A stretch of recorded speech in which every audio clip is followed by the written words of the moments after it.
Back in the 1800s, a bunch of super old artifacts with some weird symbols on them were found on Easter Island. You know, that tiny island you might have heard of, with the gigantic statues called the Moai. These symbols seem to be some kind of writing, but nobody's been able to figure out what they mean yet. Some scientists even think that if we crack the code, we might finally uncover the secrets behind the downfall of the ancient Easter Island society. So let's put on our detective hats and get to work, shall we? This mysterious script is called the Rongo Rongo.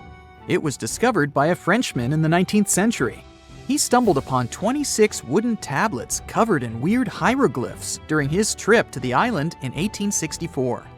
The locals seem to have drawn pictures of animals they had never seen before on the tablets, using sharp stones, and gave each one a unique name. He thought they were pretty cool and suspected that they might be a remnant of some ancient writing system. Another fun fact about Rongo Rongo: it's a word that comes from the local language of Easter Island, and it means to recite, to declaim, or to chant out. The wooden tablets on which these glyphs were found might not have been in the best shape when they were discovered. Some were weathered, burned, or damaged. The glyphs were also spotted on a Birdman statuette and 2 other ornaments. These words were written in between lines on the tablets. Some of them were even ridged, with the inscriptions falling within channels created by the fluting. The images themselves are shaped like humans, animals, plants, and geometric shapes. Quite a diverse group. And here's something interesting: every symbol with a head is oriented with the head facing up, either forward or to the right. The orientation of the writing is itself weird. According to a local tradition, the tools used to make the carvings were obsidian flakes, or small shark teeth. Deciphering these glyphs has proven to be a bit of a head-scratcher. 3 big barriers make it tricky: the limited number of texts overall, the lack of illustrations and context to help us understand them, and the fact that the language used on the tablets is not well known. Some people even think that these glyphs aren't real writing, but more like fancy symbols that don't have any real language behind them. It was also suggested that they might have been used as a sort of memory aid, or just for decoration. The way they're so carefully carved into the tablets makes it clear that the people who made them wanted to get a message, whatever that is, across. We'll probably never know whether that message was just for funsies, or to pass down important stories from one generation to the next. Researchers have been struggling with this ancient script for a while now, but it seems they've made some progress recently. They took a look at the tablets using all sorts of cool techniques like radiocarbon dating, and found out that they were made between 1810 and 1870 from local wood.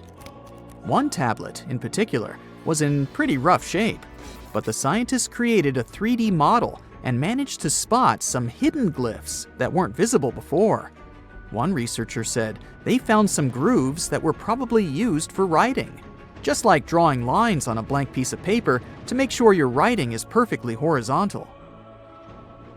Another super mysterious script that scientists have yet to decipher is called the Indus Valley script.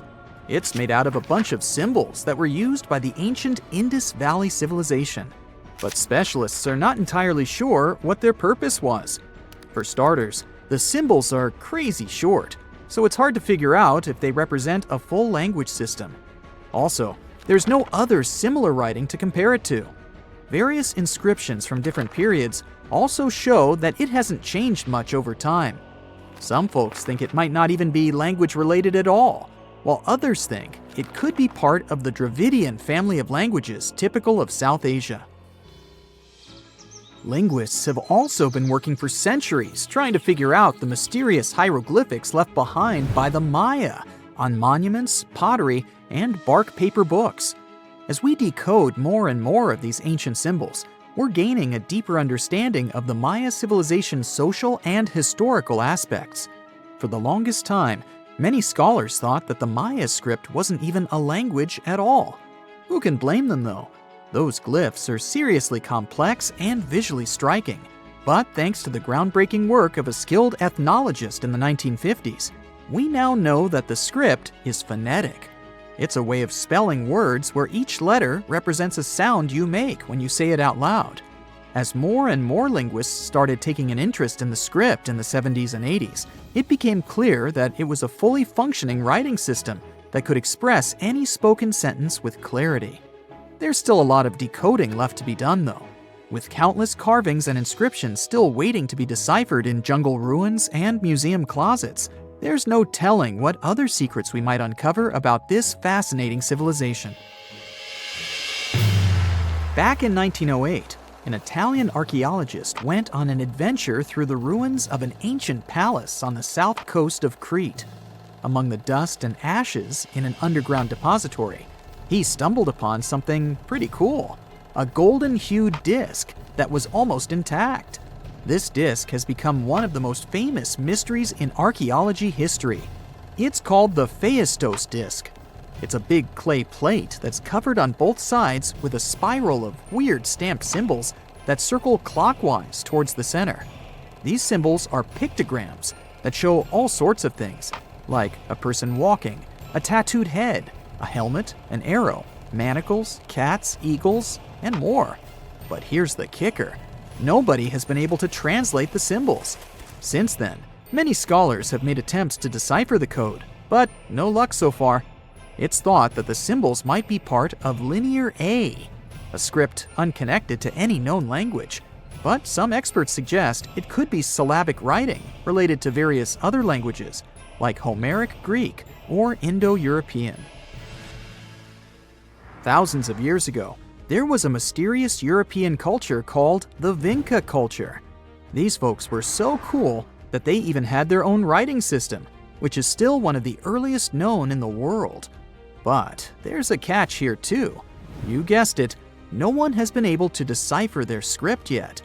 The Vinca culture thrived thousands of years ago, and they were located in today's Eastern European territory. They got their name from the village of Vinca, which was only a small distance downstream from Belgrade on the banks of the Danube River. A team of Bulgarian archaeologists found recently a 7,000-year-old inscription covered in Vinca script. It's the oldest find of its kind in Europe.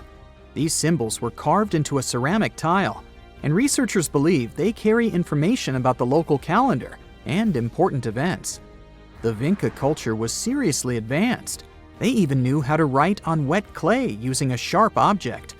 It doesn't seem like much these days, but it's a lot to expect from people who lived thousands of years ago. The Voynich manuscript also caused quite a debate between linguists and historians. Is this old book proof of a long-forgotten civilization, or just a clever prank? This manuscript is full of text that even the smartest codebreakers haven't been able to figure out. Written way back in the 15th century, it was discovered by a book dealer named Wilfred M. Voynich back in 1912, hence the name. If it's a trick, it's truly convincing.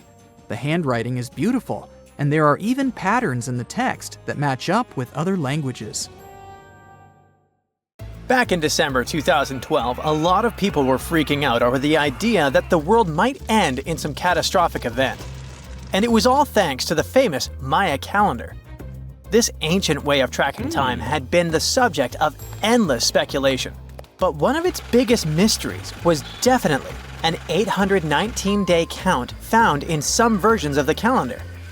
No one could explain why it was there or how it worked, until recently, when a group of researchers from Cambridge might have finally cracked the code.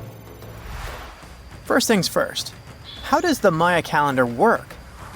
So the system the Maya civilization used to track days was based on something we now call the calendar round. Think of it like 3 interlocking gears. These are 3 cycles working together.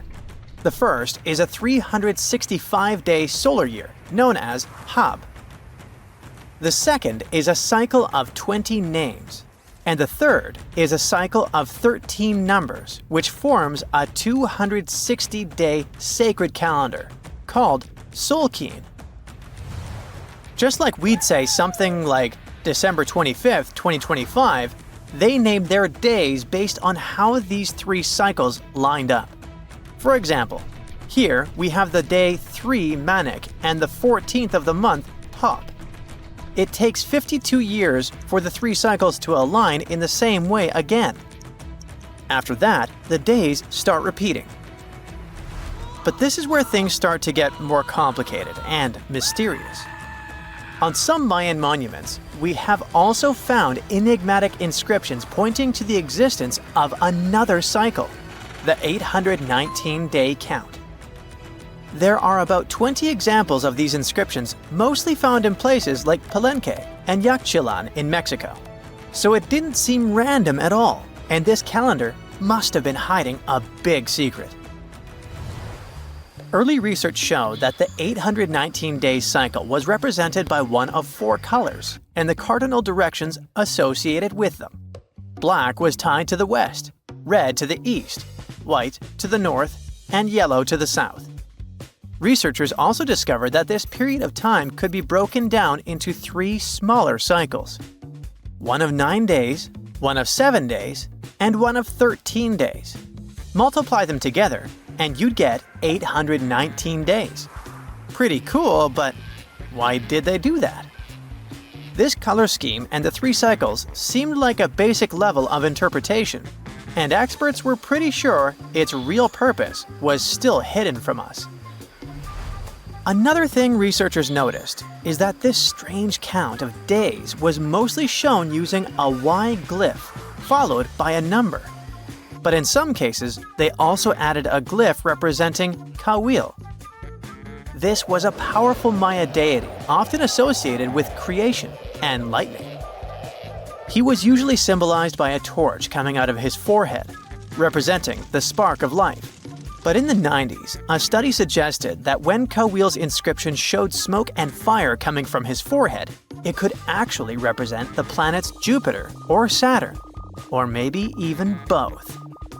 Wait, that means that the 819 days count could be linked to both planets in some way. From there, research focused on figuring out what that link might be. The first conclusion is that this calendar might have helped the Maya track the movements of those planets in some way. Then they started noticing something interesting. These cycles could be specifically tied to the synodic periods of Jupiter and Saturn. By synodic periods, we mean the time it takes for a celestial body, like a planet, to return to the same or nearly the same position as seen from Earth. While this possibility was pretty exciting, something didn't quite add up. Each planet moves very differently, and trying to fit multiple planets into an 819-day span just didn't seem to work. In other words, this 4-part color-coded calendar system was simply too short to align perfectly with the synodic periods of the visible planets. So it looks like we're back to square one. This mystery had people scratching their heads for ages, until 2023, when specialists realized they might have been looking at it all wrong. Researchers actually needed to shift their perspective. Instead of seeing this system as 819 days, they needed to consider the number as representing timelines. And this period of time could be just a small part of a much, much bigger calendar.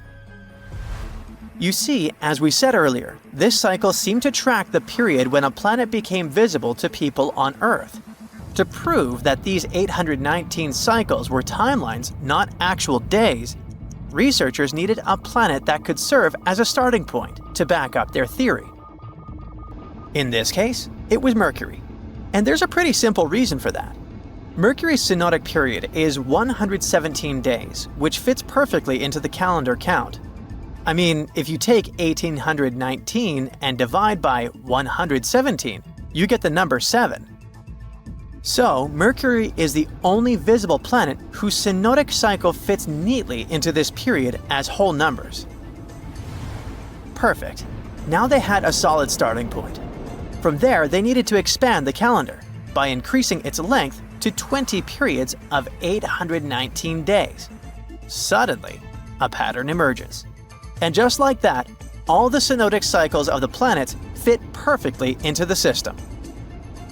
For example, Saturn's synodic period from 378 days lines up perfectly after 6 819-day cycles. Venus aligns every 5 cycles, Jupiter every 19 cycles, and Mars, which takes the longest, needs 20 cycles. In other words, it takes about 45 years for Mars to align with the synodic periods of all visible planets. So, this is how researchers determined that the ancient civilization wasn't referring to days, but rather to timelines. The Maya astronomers came up with this count as part of a larger calendar system of 20 periods. But then a question comes up. Why was studying the synodic period so important to the Maya? Well, we don't have super specific answers about this mysterious calendar yet. But what we can say for sure is that the Maya truly believed in the powerful influence of the cosmos on daily life. So maybe they wanted to analyze how the movements of all the visible planets lined up with their other calendars. Of course, this system is just one part of the Maya's amazing and advanced understanding of astrology. And it wasn't just about using astrological cycles for planting and harvesting. They also had crazy specific knowledge, like how to predict solar eclipses. Archaeologists believe the Maya connection to the stars is reflected in the ruins of their world. Take the famous pyramid in the ancient city of Chichen Itza, located in Mexico's Yucatan Peninsula. If you look closely at the base of its staircase, you will see a snake's head carved in stone. But here's the coolest part. During the spring and fall equinoxes, when day and night are exactly the same length, the sun casts sharp, triangular shadows on the staircase. It creates the illusion of a snake slithering down the steps. Another example of how they use their knowledge of astronomy in their temples is in Tikal, Guatemala. Built around year 1 of the Common Era, this pyramid is considered one of the Maya's earliest astronomical complexes. And its alignment and orientation allowed them to track and calculate solstices and equinoxes with incredible precision. The Maya were skilled skywatchers. Just like we have modern-day high-tech observatories with round domes, they had something similar. Meet El Caracol. The name means snail in Spanish and refers to the spiral staircase inside the tower. Built around 906 Common Era, it was the perfect place to observe all the changes in the sky and track the movements of the sun, moon, planets, and stars. Unlike us today, with our telescopes, satellites, and advanced tools, the Maya relied entirely on naked eye observation, and that makes their achievements even more incredible. So, imagine you're 15 and you get bored of playing video games. Instead, to pass the time, you decide to give some attention to an old hobby of yours, tracking down lost Mayan cities. You've heard that some ancient civilizations are said to have built entire cities based on constellations, so you decide to check out whether that was true for the Mayans. You find a book containing all the constellations the Mayan civilization believed to exist. You open good old Google Maps and map every ancient Mayan city discovered to date. You start seeing that this information actually matches. And truly, the biggest ancient Mayan cities correspond to the brightest and biggest stars of the Mayan constellations. Okay, this is getting interesting. You manage to map out over 100 ancient cities when you suddenly notice something strange. There's an area in the Yucatan Peninsula in Mexico where archaeologists have unearthed 2 Mayan cities. But on the constellation map, there are 3 stars. Could this mean there is a long-lost city waiting to be discovered nearby? You might think this sounds too daydreaming, but the story is actually true. The previous account happened to a Canadian teenager named William Gaddery. The boy is known as a science genius and had even won an award for the constellation theory we presented just now. When he noticed that a 3rd city was missing from the 23rd constellation he was examining, he began to scour the internet for satellite pictures that could help him solve this mystery. He looked into images from NASA, JAXA, a Japan-based satellite company, and Google Earth. These images were still insufficient to answer his questions, so he reached out to a friend inside the Canadian Space Agency. His friend provided him with state-of-the-art satellite imagery that gave him the answer he was looking for. According to the images, there is a large square area right on the border of Mexico and Belize, which looks like the remains of a city. William took the images to a remote sensing expert known as Dr. Armand Laroque from the University of New Brunswick. They studied the images thoroughly and concluded that the area could be housing 30 buildings and even a large pyramid. The scientific and archaeological community went crazy with the 15-year-old's discovery. Could this really be true? Some background. Lost Mayan cities began to be unearthed in the mid-20th century. Since then, ruins from cities such as Tikal, Palenque, and Uxmal have been rediscovered. The Mayans were one of the biggest pre-Columbian civilizations living in the Americas. They began to settle in the area as early as 1500 BCE. Experts believe that, at its height, the Mayan civilization consisted of over 40 cities with a population of millions of people. That's a crowd. And their cities were pretty interesting. Their civilization spanned over Mexico's Yucatan Peninsula, Guatemala, and Belize. They survived mainly on agriculture, so they developed a complex irrigation system in most of their cities. They built a series of ceremonial buildings, pyramids, plazas, and even courts for ball games. The Mayans were keen pyramid builders, but they also developed an advanced astronomical system. With whatever ancient technology they had, they were able to predict the exact location of planets, such as Venus and Mars, and they were able to predict the exact dates of eclipses. That's why the methodology William used to discover this long-lost Mayan city was unusual, but not completely surreal. The Mayans were keen astronomers, so it wouldn't be too strange that they built their major architectural feats in relation to the sky, would it? And they wouldn't be the first ones to be doing so. There is a famous fringe of Egyptology dedicated to studying how the Giza pyramids were built in perfect alignment with the Orion constellation, meaning that each pyramid was purposely built to align with one of the major stars of Orion's belt. According to William, he first had the idea to look at the Mayan constellations because he couldn't understand why the Mayans built their cities where they built them. Most major cities, such as Chichen Itza and Uxmal, aren't near any rivers or significant bodies of water. Instead, they're built on marginal lands and on top of mountains, which confused the 15-year-old. His next thought was that it might have something to do with astronomy. William named the new city he discovered Mouth of Fire, which is also my nickname, and he even won a merit award for his hard work. However, his theory was very much contested inside the archaeological community, and many Mayan experts worked to debunk William's findings. Some archaeologists say that constellation theories are too unscientific. Anthony Aveni, a renowned anthropologist and astronomer, referred to William's methodology as an act of creative imagination. He explained that there is no way to be sure what the Mayan constellations really were. It's all just hypothetical. Another debunking of William's findings came from Mayanist David Stewart, who said that the object identified on the satellite imagery is nothing but an old cornfield. His claim was supported by an expedition that took place near the area in 2021, when the archaeologists present reported there was nothing at all in this area.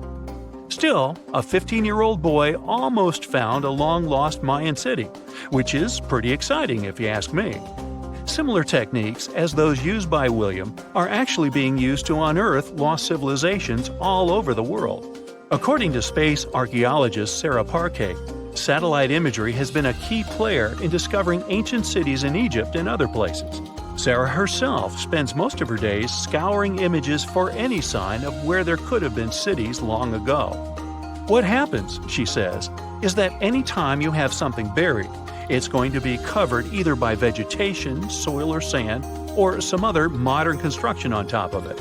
In order to assess whether there is something hidden under large canopies of vegetation or not, she uses infrared technology, for instance. A major recent discovery in Brazil was done in a similar way. Satellite imagery detected a network of trenches dating back to 200 to 1200 CE. These suggest settlements that could have supported around 60,000 people. But in this case, the satellite imagery did indeed correspond to what was on the ground. Researchers from the University of Florida found several mounds that were accompanied by ditches and geoglyphs. Archaeologists also found remnants of carefully designed walls, centered around plazas, much like the type of construction done by the ancient Mayans.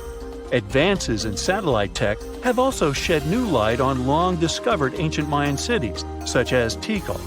Located in the heart of the Guatemalan jungle, Tikal is believed to have been the capital of the ancient Mayan Empire. At its height, it was comparable in importance to cities such as London or New York in today's world.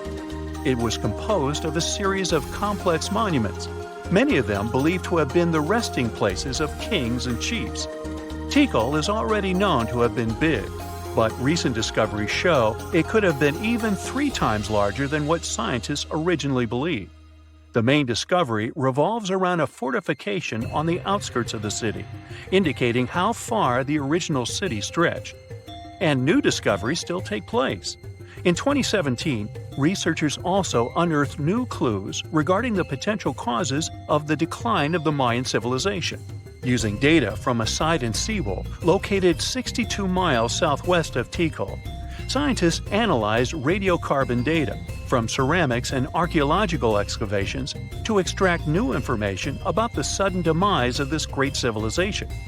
The information shows that instead of a sudden collapse, the Mayans most likely collapsed in waves of social instability and political crises. These events are believed to have deteriorated Mayan city centers and began causing the dispersion of the Mayan population. Well, it seems like it's a prime time to uncover ancient ruins. What do you say? Will you give it a try as well?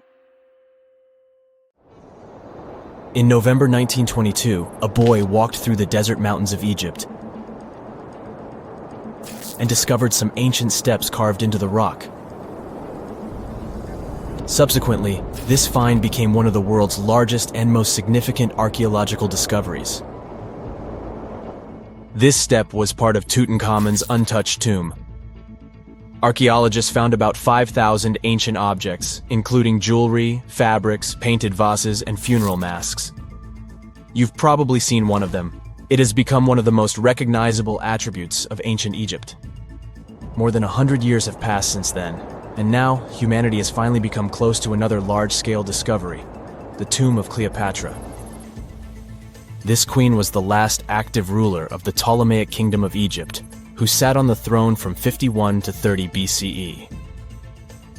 There are many ancient records about Cleopatra, her reign, and her unusual personality, but until now, no one has discovered the secrets about her passing away in the burial place. So, one archaeologist, Dr. Kathleen Martinez, has been studying ancient records and temples around Alexandria for decades, and concluded that the tomb of the queen should be located under the ancient city of Taposiris Magna, founded in 280 BCE. It was a big city on the northern coast of Egypt, where tens of thousands of people were engaged in trade and industry, and it seems that Dr. Martinez's guesses turned out to be correct. She and a group of archaeologists have discovered a secret underground tunnel near Alexandria, with a length of about 0.8 miles. It was cut into the rock under Taposiris Magna's temple. During further excavations, they found many things that indicate Cleopatra's tomb lies in the tunnel's depths. It's also possible that she is buried there together with the Roman commander, Mark Antony. According to ancient records, Cleopatra and Mark Antony loved each other and together opposed the Roman Senate, which declared Antony a traitor. The fact that natural disasters have occurred on the territory of Taposiris Magna for thousands of years can complicate the excavations. Earthquakes and floods destroyed the city and possibly flooded its underground tunnels. But archaeologists hope the ancient tomb remains untouched, and that it hides many treasures and records about the royal life of ancient Egypt during the reign of the last dynasty. There's a chance that excavations will go underwater and in the mud. This will require much time and funding, but archaeologists are sure it's worth it. Anyway, it's too early to say that Cleopatra is really buried there, but scientists have found many things in the tunnel that confirm this, including clay pots, dozens of coins with the image of Cleopatra and Alexander the Great, as well as a bust with the image of the Egyptian queen. Cleopatra is still one of the most popular personalities in Egypt, on an equal footing with Ramesses III and Tutankhamun. She inspired many films, paintings, and books, but what made her so popular? She became famous for her inconsistency. She was a beautiful, intelligent ruler who pulled Egypt out of the crisis and made it a prosperous power. Medieval Arabic texts say she knew chemistry, mathematics, and philosophy, and may have written several scientific books. She knew several languages and had excellent diplomatic skills. At the same time, there are many legends that she was a femme fatale who drove many men crazy. However, there's no evidence that her beauty was incomparable. The image of a stunning model was created by Hollywood when it made several films where famous actresses performed the role of Cleopatra. And the Roman Emperor Octavian, the adopted son of Julius Caesar, specially created the image of Cleopatra as an insidious seductress because he was her enemy. Even though she was born in Egypt, Cleopatra wasn't an Egyptian. Her ancestors were Greeks, among whom was one of the generals of Alexander the Great. However, the people of Egypt loved her. She learned the language and was very sensitive to the traditions of this country. She knew the history, mentality, and customs of ancient Egypt well. She raised the level of its economy and strengthened its status as a world power. Much of this was made possible thanks to her cunning and impressiveness. She loved theatrical performances and lavish celebrations. She knew how to surprise people and put on a show. But behind the exterior image of a luxury lover was an intelligent and calculating ruler. Ancient Egypt was a rich, luxurious country, and Cleopatra did everything to increase its wealth and strengthen its position in the international arena. For example, she was once in conflict with her brother Ptolemy XIII. The queen knew that she wouldn't be able to resist him, so she decided to attract Julius Caesar to their side. The Roman emperor arrived in Alexandria, where Cleopatra wanted to meet him, but Ptolemy knew about her plans and was about to prevent her from coming to Caesar. Then, instead of a rich and noisy arrival, Cleopatra decided to make her visit inconspicuous. She wrapped herself in a carpet or linen bag the emperor's servants carried into Caesar's private chambers. Cleopatra emerged from the carpet and impressed the Roman emperor with her beauty and determination. As a result, they fell in love with each other and became close allies. After some time, she impressed another influential Roman for diplomatic purposes. She arrived to meet Mark Antony on a golden barge with purple sails and silver oars. Cleopatra was dressed in the image of Aphrodite and sat under a magnificent canopy. Her servants dressed like cupids and were blowing her fan and burning incense. But Cleopatra created such a show for a reason. She knew that Antony revered Greek mythology and considered himself the embodiment of Dionysus. As a result, he was so impressed with this woman that he ended up marrying her. Cleopatra defended her crown, strengthened her alliance with Rome, and bore Antony 3 children. In Egypt, they threw big parties and enjoyed wealth with power. However, the relationship of a high-ranking official with the Egyptian queen caused a scandal in Rome. Octavian was Antony's primary opponent in the struggle for power, so he exploited the situation to darken the competitor's reputation. He used propaganda to make Cleopatra an insidious seductress in the eyes of Roman citizens. He accused Antony of succumbing to her charms. The Roman Senate supported Octavian and declared Cleopatra an enemy. In 33 BCE, this conflict reached a high point when Antony's navy clashed with Octavian's fleet. The latter won and forced his enemy to flee to Egypt with Cleopatra. According to some records, they took refuge near Alexandria. Pursued by the Romans, they hid in one of Cleopatra's palaces and met their end. Some legends say that Cleopatra was an expert in poisons. She provoked a venomous snake, a viper or an Egyptian cobra, to bite her. Also, according to another legend, she pricked herself with a poisonous needle. There's a theory that Cleopatra always carried an ampule with poison inside her hairbrush. And when she was cornered, she soaked the needle with this poison and pricked herself. None of this can be said for sure. Scientists are still trying to find out the truth. Perhaps when they reach Cleopatra's tomb, the world will get more answers about her tragic fate. She is considered the last ruler of Egypt. After her passing, Octavian plundered her palaces and temples and returned to Rome, where he became the main emperor. He successfully ruled the country and expanded its borders. His reign ended when he turned 75. World history would have looked different if Cleopatra and Mark Antony hadn't lost that naval battle. By the way, did you know that more time has passed between Cleopatra's reign and Neil Armstrong's flight to the moon than between the reign of the Egyptian queen and the construction of the Great Pyramid of Giza? Armstrong took a step on the Earth's satellite in 1969, 38 years after the birth of Cleopatra. And the construction of the pyramid took place in 2560 BCE. Imagine how long the history of ancient Egypt is. Cleopatra is closer to us in time than to the pyramids.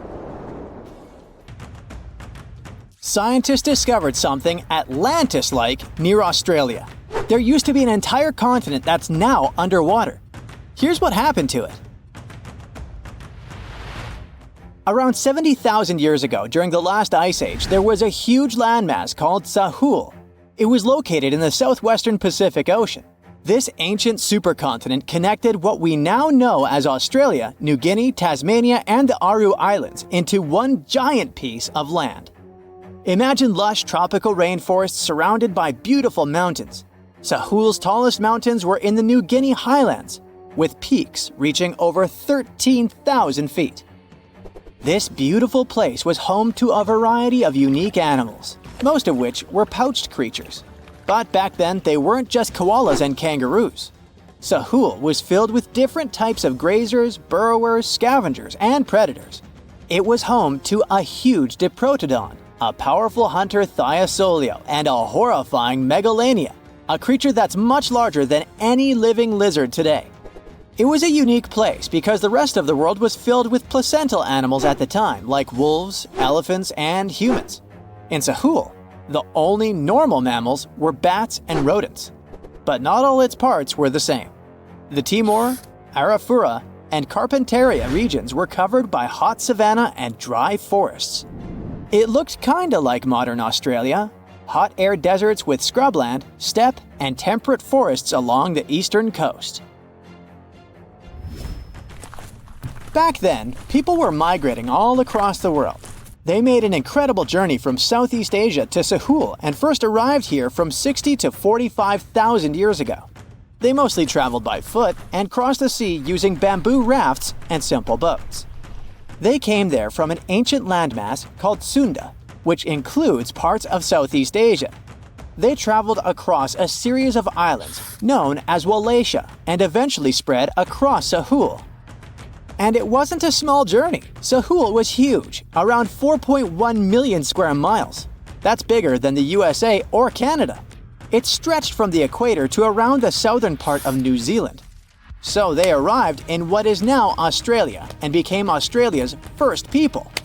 Scientists think that Sahul had a population of 500,000. We've discovered cave paintings that date back around 40,000 years.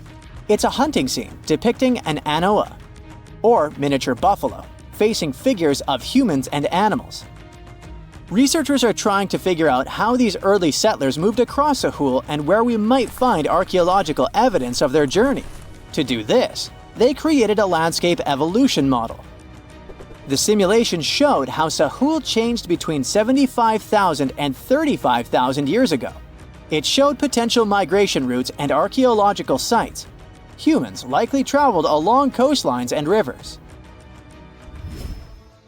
But how did Sahul get submerged off the coast of Australia, similar to the mythical Atlantis?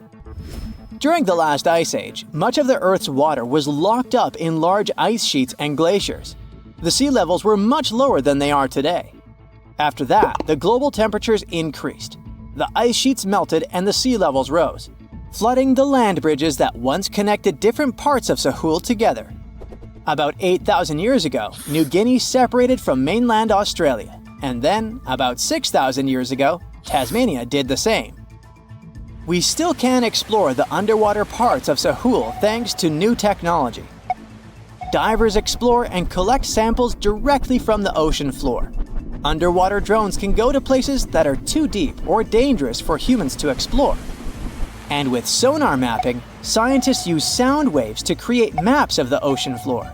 It's like using an echo to see what's underwater. The sound waves bounce off the seabed and come back, helping us create a picture of what it looks like. Deep underwater, archaeologists have found stone tools and other artifacts. They also discovered fossils of animals like Diprotodon and Thylacoleo. By studying the underwater terrain of Sahul, they learned about the ancient rivers, lakes, and coastlines that existed during the Ice Age. But Sahul isn't the only underwater continent. Sahul isn't the only hidden gem of Southeast Asia. Take Sundaland, a place made up of Sumatra, Java, Borneo, and some other islands. This place was crazy huge during the Ice Age, but now almost fully underwater. Almost, but not entirely. The parts above the ocean are teeming with life. If you like birds, check this place out. It has almost a fifth of the world's bird species. You can spot colorful birds like the Java hawk eagle and the Bali starling among the lush forests. It's also a home to a fourth of Earth's fish species. Sundaland's waters are a haven for marine life, even the most exotic animals like the Asian arowanas. It's also a treasure trove of flowers. That's where you can find Rafflesia and Titan arum, the world's largest flowers. This makes it very similar to Zealandia. Zealandia is a long, narrow piece of land about half the size of Australia. It broke from Antarctica about 100 million years ago. Just like Sundaland, it isn't fully underwater. 7% of it stayed above sea level. This sticking out little piece is what we now call New Zealand, along with Stewart Island and some smaller islands. These pieces of Zealandia are lush and warm. They're packed with volcanoes, mountain ranges, beautiful natural geysers, and hot springs. Local people, Maori, use these hot springs for cooking. People place corn, eggs, and vegetables in baskets and lower them directly in the hot springs. Sometimes they cook food in a pit oven using heated rocks.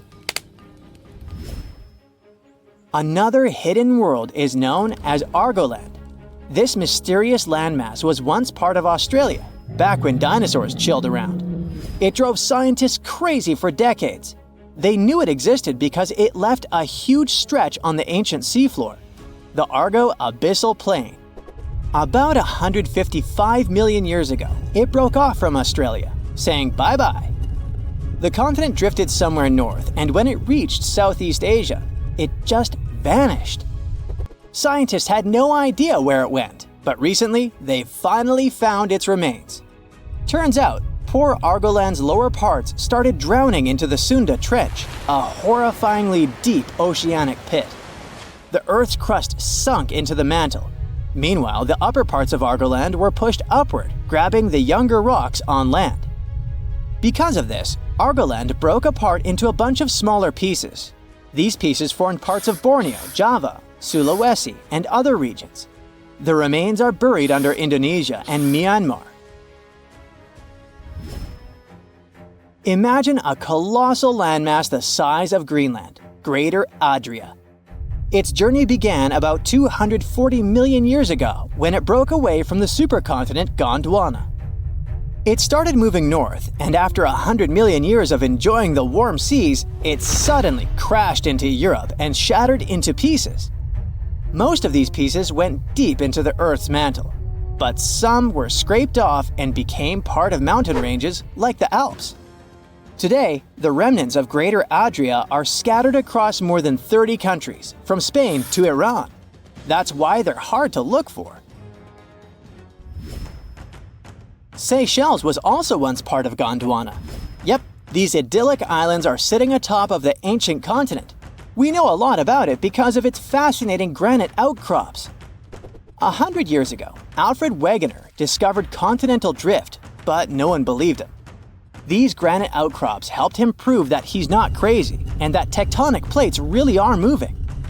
The Seychelles broke off from India and Madagascar and eventually became a sad loner in the Indian Ocean. This probably happened because of some insanely active volcanoes in the Deccan Traps. But now, the islands are home to unique species, both on land and in the coral reefs nearby. Mauritius broke off from India after the dinosaur wiping. Along its journey, it stretched into a long, ribbon-like shape and also broke into pieces. Now it's all scattered beneath the Indian Ocean. Scientists stumbled upon this lost land by studying tiny, ancient crystals called zircons. These zircons are like time capsules.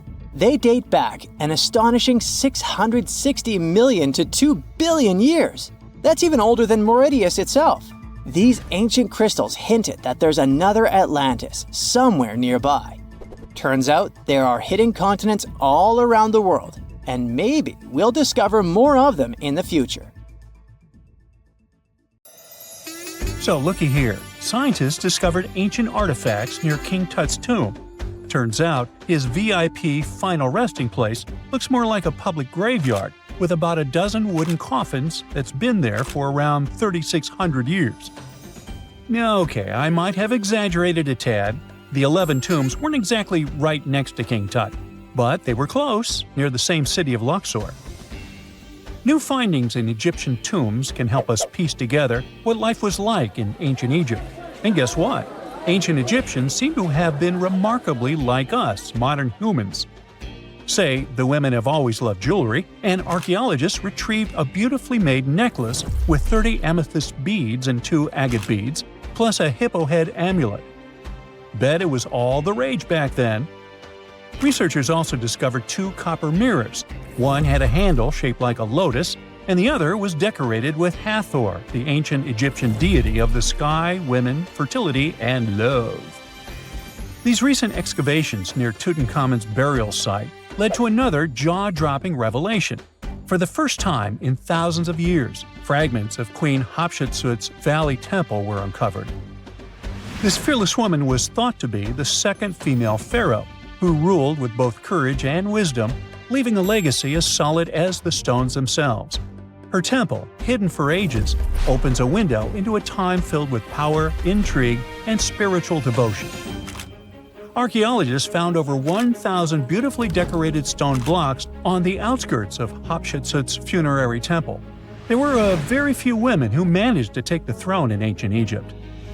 Another tomb was found nearby, and it belonged to the overseer of Queen Teti Sheri's palace, whose name was Jehuti-Mez. Queen Hatshepsut seems to have even more tombs, aces up her sleeve. These tombs were carved into the rock instead of being built as pyramids, showing a unique ancient perspective on how to protect the soul in the afterlife. Experts managed to retrieve some cool ancient pieces from the site.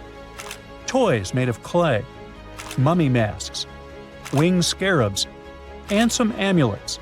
Sadly, there surely used to be way more artifacts, but over the last centuries, there have been people other than archaeologists to stumble upon this site. It's likely that looters got to these tombs before them and may have taken some valuable items.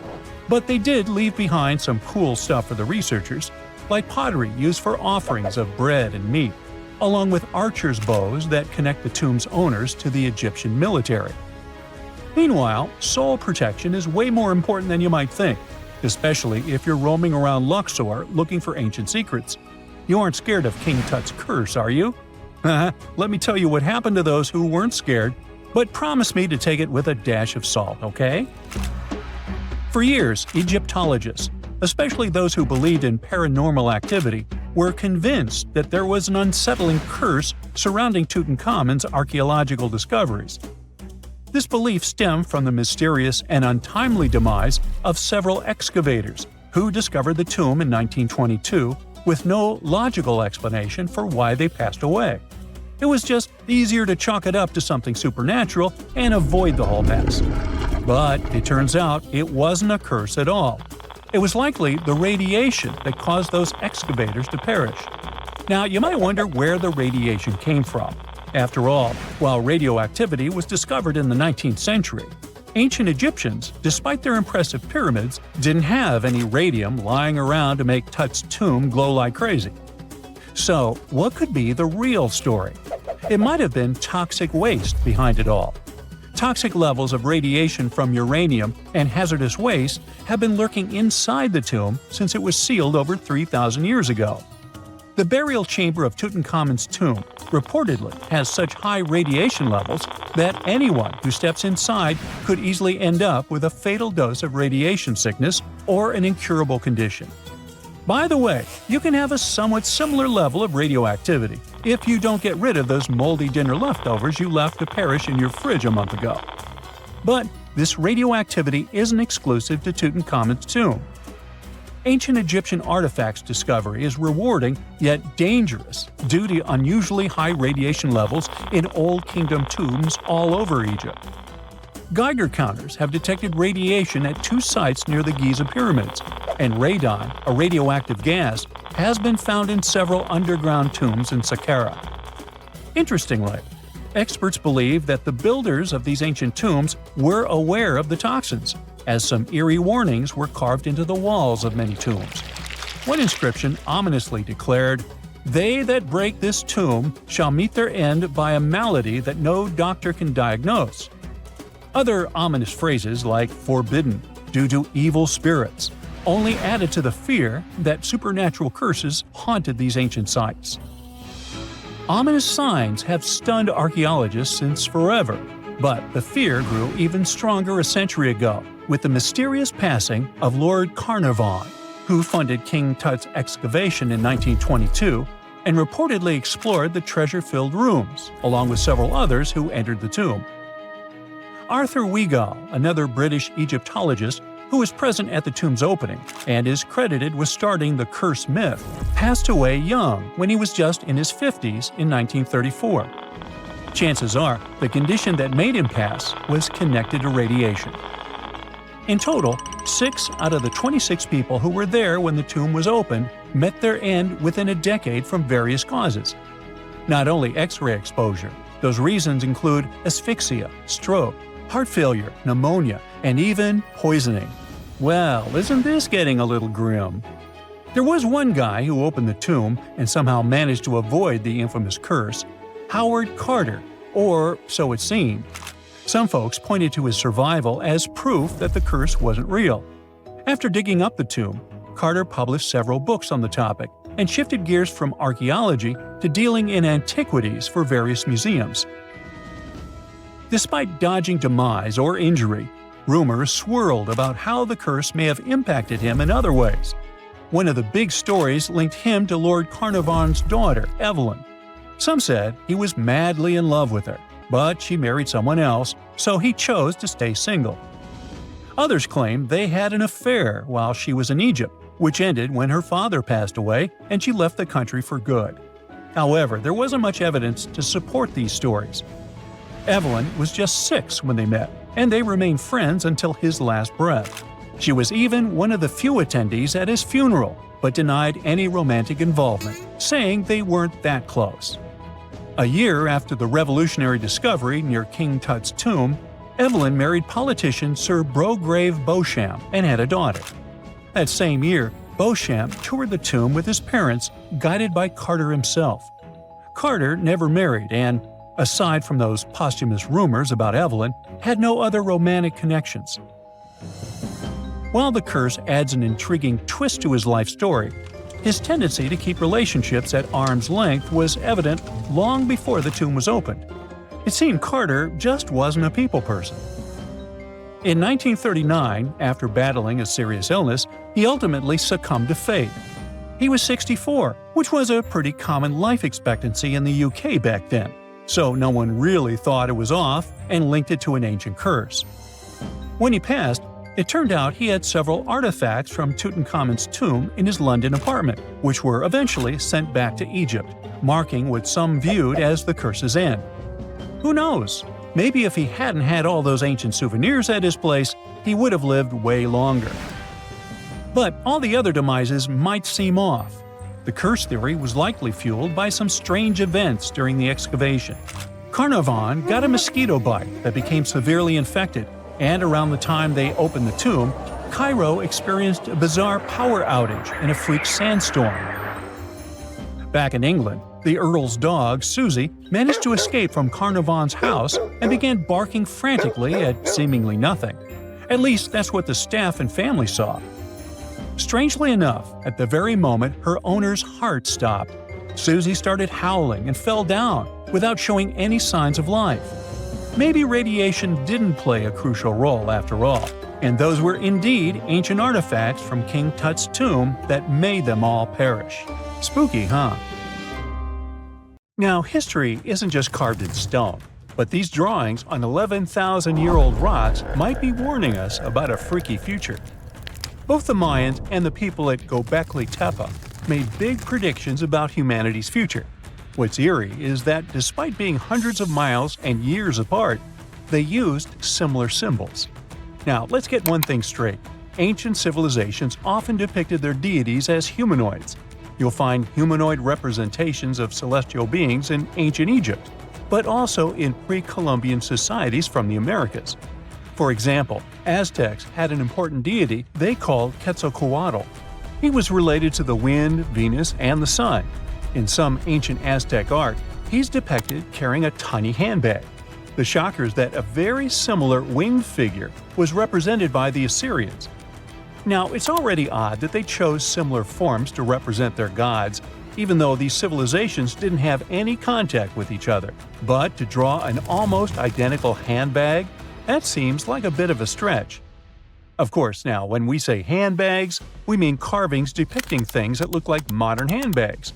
Not quite Coach or Prada, but you get the idea. Some theories suggest this mysterious handbag could be related to time travel. We've seen that Göbekli Tepe tells of a great flood that destroyed an ancient civilization. But during that civilization's time, they raised cattle and grew food. They knew how to handle seeds and grow crops. According to one theory, this stylish accessory could have been used for carrying seeds. Since Göbekli Tepe is believed to be near where Noah's Ark might have been found, the people of the area could have gathered seeds to plant in the New World after the Great Flood. Strange? Definitely. But so is everything we've been talking about, so let's roll with it.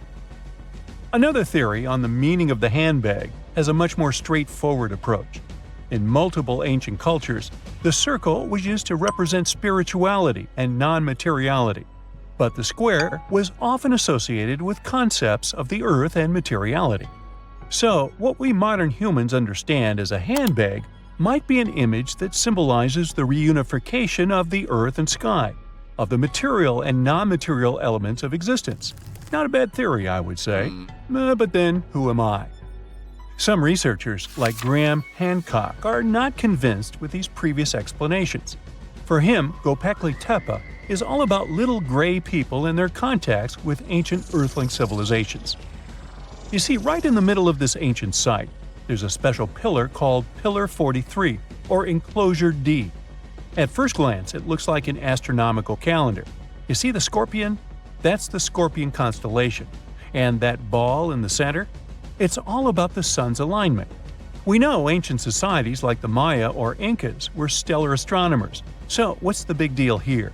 Turns out, the folks at Göbekli Tepe were talking about a massive natural disaster that wiped out all forms of life before their time. When astronomers recreated the angles and positions from Pillar 43, it showed an astrological setup from over 13,000 years ago. The stone also depicted a tragic event, a mix of a flood and a meteor shower. The headless man? That's humanity's tragic end. And the snake from the ground? Giant waves washing over the earth. And it's not just one stone telling the tale. Pillar 56 shows more of the Younger Dryas event, or as it's called, the terror from the sky. You see animals fleeing and waves crashing as the meteor shower hits. But wait, while Pillar 43 gives us the exact date of the last disaster, Pillar 18 in Enclosure D gives us the date of the next possible wipeout. The art depicted in this pillar zooms in on the constellation of Aquarius. Now, you might have seen the movie The Age of Aquarius or heard some woo-woo theories about how we're entering this phase right now. You see what I'm driving at? Göbekli Tepe might be giving us the date of the next disaster so that we have time to prep for it. These images could be a survival guide for humanity. Or not. Now, this would be bananas if it weren't for one piece of evidence. Let's check the facts. The Encke comet, discovered in 1786, used to be part of a megacomet, 100 miles wide, made of ice, metal, and rock. It broke up and formed a debris field. Now, instead of one huge comet, we've got millions of smaller ones. When the Earth passed through that debris, the folks at Göbekli Tepe saw a firestorm of comets, all coming from the Aquarius constellation, just like on Pillar 43. Now here's the supposed scary part. We pass through that same debris field every year. If you're watching this in September, October, or November, we're flying through it right now. It could happen that these debris fall onto the surface of the Earth all over again, repeating history. But so far, that's just a theory. The mind-boggling question is, how did the people at Göbekli Tepe know about an event that happened before they were all born? In 2019, excavations kicked off at Karahan Tepe, about 40 miles from Göbekli Tepe. But research suggests it might have been settled even earlier. Göbekli Tepe seems to have been a place of worship or an observatory, but Karahan Tepe shows signs of a structured society. Excavations at Karahan Tepe reveal artifacts like intricate carvings, tools, and even possible remnants of buildings. This suggests that these people were not just hunters and gatherers, but had a structured society with spiritual or ceremonial practices. In 2020, researchers started unearthing several other settlements in the area, indicating that Göbekli Tepe was part of a huge metropolis. The whole site is known collectively as Tas Tepler. The thing is, the math around all this has scientists baffled. Around that time, Earth was just leaving its last ice age, and scientists used to think Stone Age civilizations were primitive. But evidence keeps showing up, proving that wasn't the case. For Göbekli Tepe to have existed with that level of tech 12,000 years ago, there must have been an even earlier civilization. That kind of tech doesn't just pop up out of nowhere. And hey, we've got plenty of other proof of advanced societies. Take the Mayans, for example. Recent discoveries have shown they were even more advanced than we previously thought.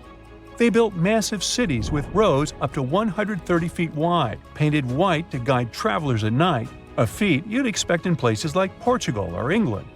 These roads, sometimes elevated over swampy ground, formed a network of over 964 settlements, like a giant spider web. A bunch of scientists turned their eyes on this theory, but it could be the connecting point of everything we've been speculating about in this video.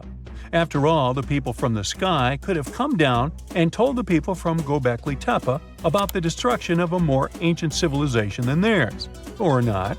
Remember, don't give up your critical thinking just because you see something on the internet. Anyway, Göbekli Tepe raises suspicions just as Stonehenge and the Great Pyramids of Egypt. When we mix little green aliens into the equation, it explains one way that surreal engineering feats were possible in these sites. But it also underestimates our human ancestors and their thinking abilities. One of the main characteristics of Göbekli Tepe's architecture are the T-shaped pillars. The heaviest of them weigh 20 tons and are around 20 feet. These pillars were erected perfectly, without so much as a dent in them. Sure, that's pretty hard to do without modern machines. But hey, maybe they figured it out and built it after much effort. Now, in case you don't know what I'm talking about, this old pal is supposed to have cracked the secret of the pyramid builders in modern-day America. He used it to build his own castle and other mesmerizing structures. So, hey, I guess we'll have to keep digging to find out the actual facts about it all, huh? On October 30th, 1759, the inhabitants of the Middle East were jolted awake by an earthquake. Cracks appeared in the walls of their homes, roofs began to crumble. People ran out of their homes and gathered in open areas. But because of strong shocks, they kept losing their footing and falling. A month later, there was another earthquake, but it turned out to be even stronger. Trees broke, houses collapsed, deep cracks appeared in the ground. The disaster lasted for 2 minutes. Oases, roads, and cities were destroyed. Incredibly, Baalbek's ancient buildings withstood earthquakes. Some historians state that this majestic and mysterious place was built during the Roman Empire, but many researchers disagree. Whatever the truth is, the city is one of the main archaeological phenomena of humankind. The most amazing building of Baalbek is the Temple of Jupiter. The inhabitants of the Roman Empire believed that Jupiter held power over lightning and thunder. The building looked like a platform with 54 columns. A massive roof rested on these columns. Today, you can only see 6 70-foot-high columns. Each of them consists of 3 sections and resembles a pencil. The cores of these pencils were made of lead. This made the columns exceptionally strong.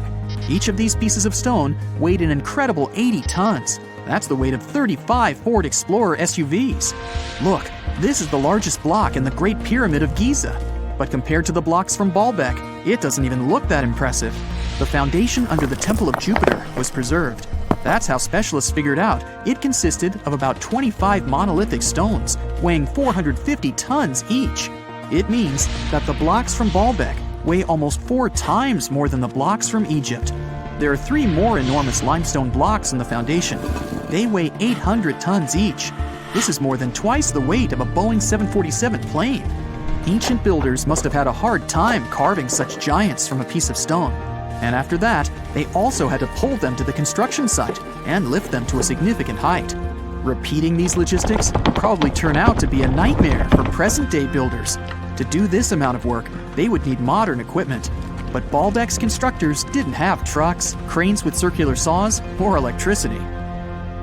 How did the builders of the past manage to do this? Scientists have a theory that includes ropes, winches, and lever systems. Naturally, the engineers of the past made all the gadgets from wood. Around 3,000 feet away from the ruins of the temple complex, there's a quarry. Archaeologists suppose that's where the stones for the construction were cut. They found a block of limestone there. It seemed to be too large even for this incredible place. The monolith got called the Stone of the South. It was 65 feet long and 13 feet wide. The ancient builders didn't have time to completely separate it from its mother rock. A group of scientists from Austria estimated that this piece of limestone weighed more than 1,000 tons.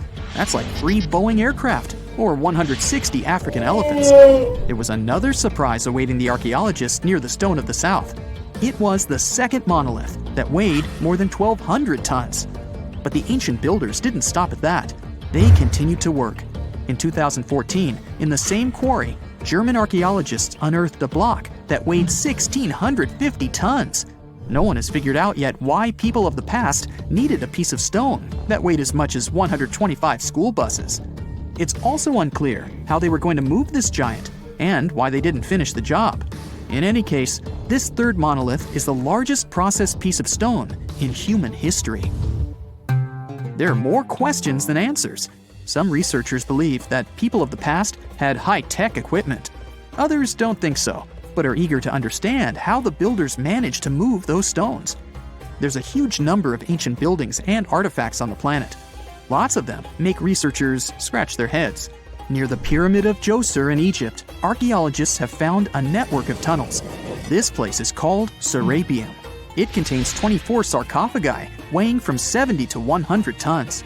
The giant boxes are carved from a single piece of granite and covered with heavy lids. The sarcophagi are perfectly symmetrical. To the touch, their walls are as smooth as glass. Even with the current level of technology, this is very difficult to do. But the ancient Egyptians managed this feat. The Lycurgus cup is a priceless artifact and example of ancient nanotechnology. It's made of glass that can change its color. If you put a source of light in front of the cup, it turns green.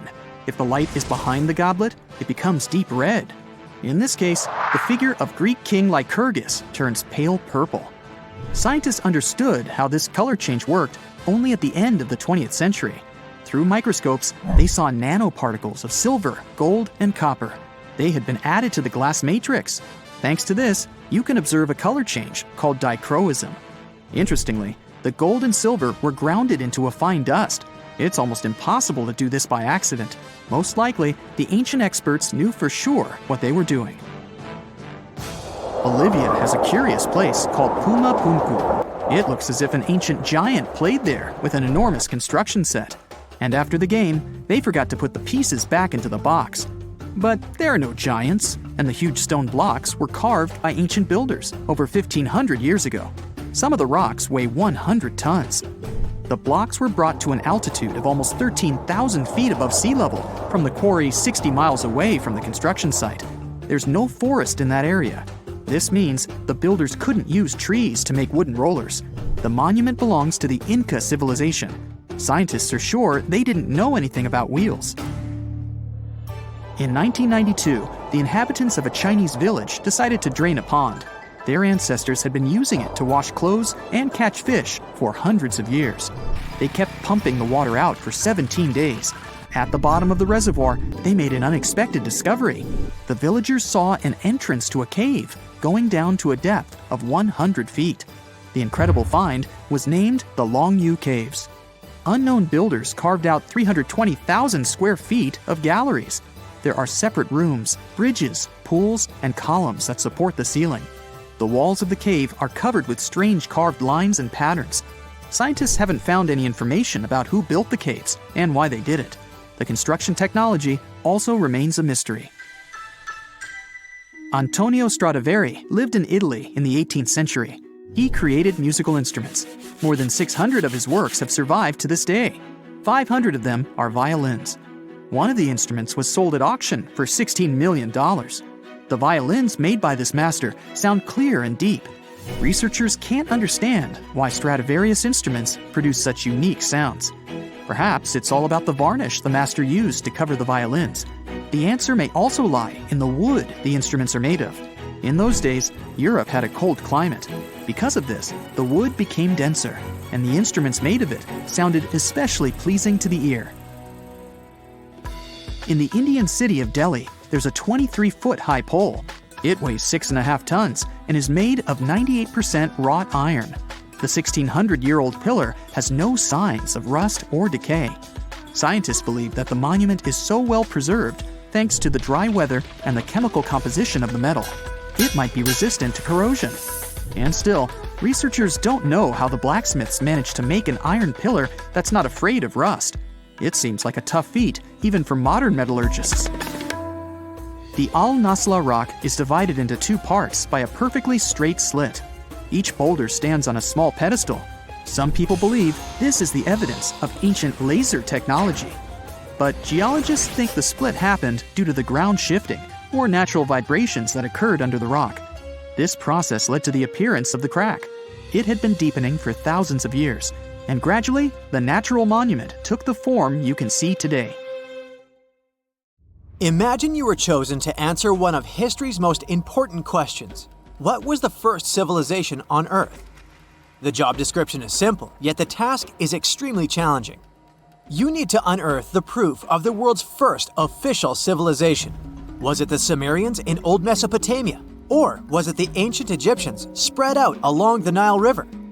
Not to make you nervous or anything, but history is quite literally in your hands. Good luck! Since you can't turn back the clock and visit Old Mesopotamia to get the answers to your questions, you'll need to research museum databases in order to get some clues. First things first, we need a definition of what is considered a civilization. It's not just thousands of people grouped together and living harmoniously. There are some key elements that together make a group of people a civilization. Like, for example, the domain of urbanism, aka city building, irrigation systems, and writing. You decide to begin your search by diving deep into the history of the Sumerians, which today hold the position of the world's first civilization. Now, imagine being the first of your kind. This means having no external examples. Rather, it means starting from scratch. First thing you'll need, a piece of land.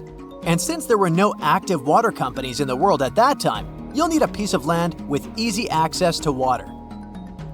So, the Sumerians settled between two major rivers, known as the Euphrates and the Tigris in southern Mesopotamia around 5000 BCE. Fun fact, Mesopotamia translates to the land between two rivers. On a modern-day map, it's more or less where Iraq is situated today. Together with land, a civilization needs ways to get food.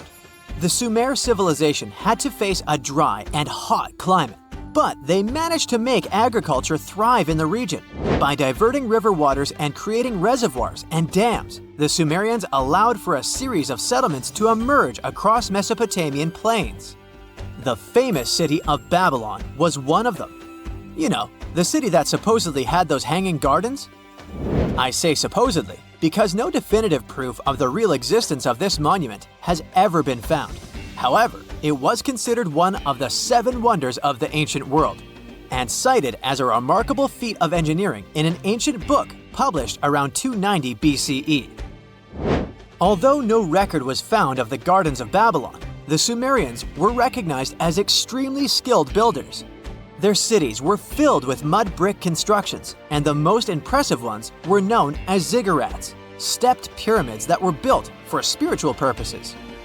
The Sumerians built a trade network to supplement scarce resources and started to exchange goods with civilizations rising nearby, like Anatolia and Egypt. The beginning of trade was what drove the Sumerians to develop what is believed to be the world's first writing system. It began as a simple system, likely dating back to 3400 BCE. In this system, each syllable was represented with a drawing. Later, it gradually evolved into a fully formed cursive writing system. Don't believe me? Take a look at this piece from the Babylonian times. This huge basalt plaque is called the Hammurabi Code. It's known to be humanity's first collection of written laws. As far as the story goes, it was carved in volcanic stone around year 1760 BCE. Look at the precision of these carvings. It's quite astonishing. But the content is also surprising, since these 282 rules vary from commercial regulations to strict laws of justice. The thing is, historians don't have a consensus on whether the Sumerians were really the first ones to invent writing. Some think it might have been old Egyptians. Let's pause here. Ancient Egyptian settlements are believed to have started around the year 5500 BCE, which is earlier than the Sumer civilization. But remember I said a civilization needed a few things before it was considered as such. Ancient Egypt consisted of several smaller city-states, such as Memphis, Abydos, and Thebes, spreading out along the Nile River. It wasn't until 3000 BCE that Egypt was unified under one kingdom and lasted as an empire until nearly 1000 BCE.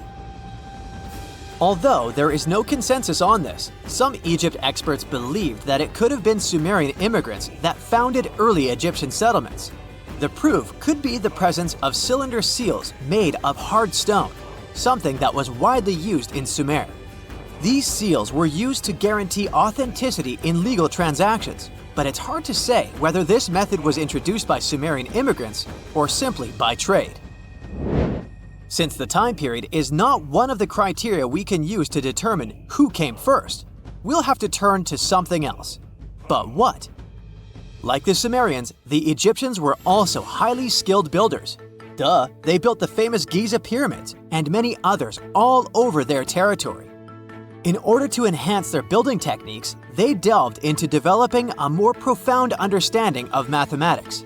They developed a new form of measurement called the cubit, which was the equivalent of an arm's length.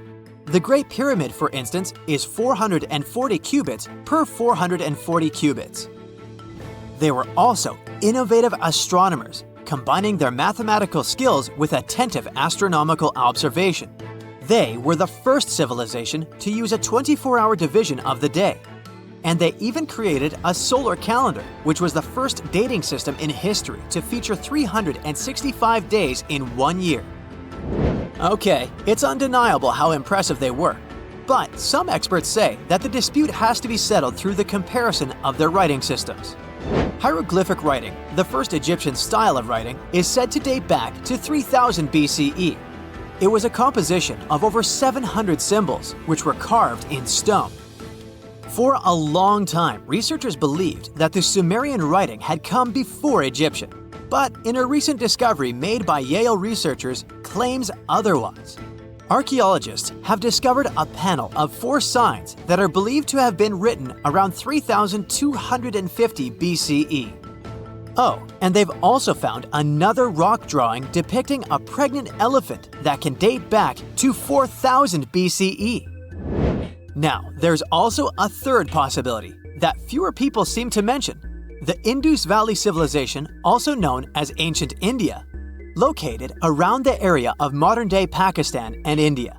The Indus Valley Civilization is also a contender for the oldest civilization due to the uncertain historical origins of the Hindu collection of texts known as the Upanishads. The Indus Valley Civilization flourished around 3000 BCE, but records show that people in the Indus Valley were trading with Mesopotamians as early as 3500 BCE. Now, wait a minute. How is it possible?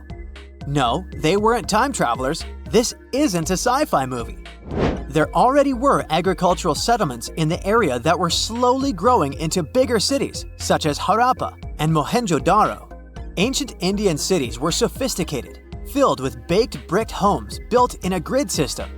These ancient cities even had draining and sewage systems that connected most homes and used gravity to carry waste outside of the city. They were pretty advanced. They were also an extremely religious civilization, and Hindu beliefs were at the center of their practices.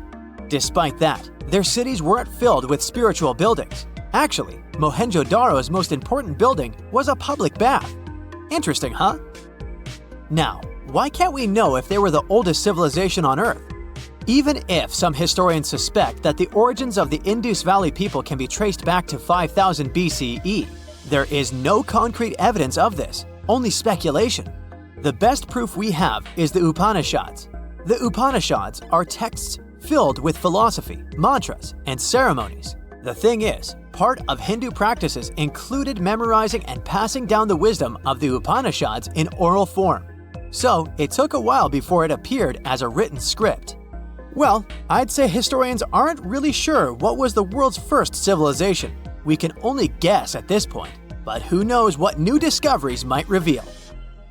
The Moai statues have been standing tall and proud for hundreds of years. Once people put an enormous effort into carving these grand sculptures, and then they just suddenly stopped making them. But why? Let's figure out this mystery. Easter Island, located 2,500 miles east of Tahiti, has an area of 63 square miles. To this day, it's one of the most isolated islands in the world. Once it was covered with forests filled with different trees and ferns. But when the first humans came to the island around 400 CE, the forest slowly began to disappear. And starting from 1250 CE, Moai statues began appearing all over the place. People made them from different types of rock: compressed volcanic ash, basalt, trachyte, and red scoria. As it's a volcanic island, these were all the ingredients the creators of the statues had to use. And once the builders completed their work, they covered the statues with pumice. The faces of the statues are different, but they all have distinct expressions with heavy brows and large noses. Their arms are carved into the body.